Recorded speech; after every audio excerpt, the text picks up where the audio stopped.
Assalamu alaikum and thank you, sir. Um, Sir, in the past week, the Interior Minister Sheikh Rashid has confirmed a very important piece of news related to national security, which is the coming induction of the J-10 fighter planes from China. The first induction with 25 platforms on the 23rd of March. Can you tell us more about this important development and also the nature of our security ties with China?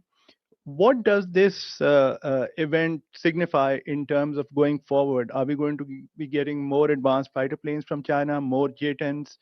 That kind of information, if you could please share with us. Thank See, as I said earlier during my briefing, that keeping in view the regional security matrix, Pakistan's armed forces have to continuously enhance their capacity.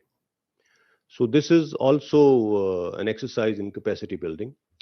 We have to evaluate what are the threats against us, and after evaluating the threat matrix, staying within our economic means. That is why I gave a special reference to how we are trying to indigenize our defense production. And thankfully, we've gained a lot on that account. So it's not an extraordinary development, as I would say. This is as we keep upgrading the technology that we have as compared to the threat that we are facing. It's in the same context, and whenever that happens, you'll get more details on that.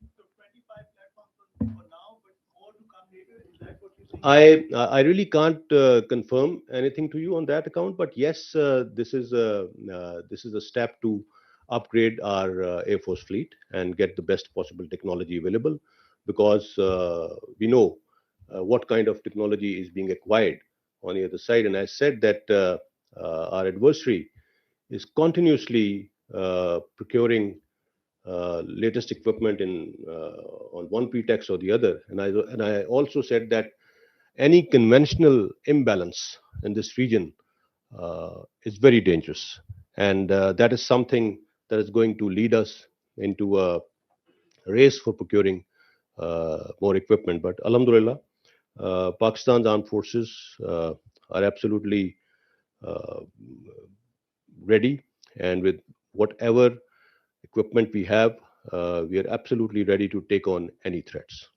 Thank you.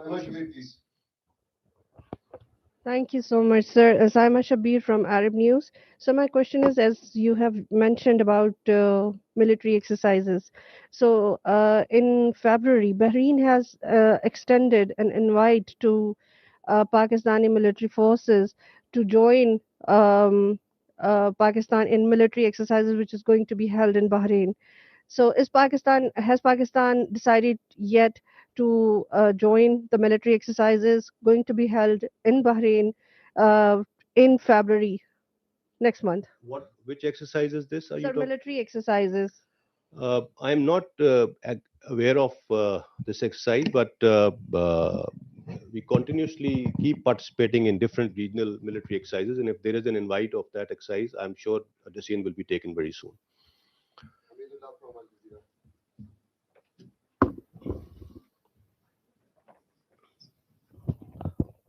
Hamidullah Khan is from Al Jazeera English.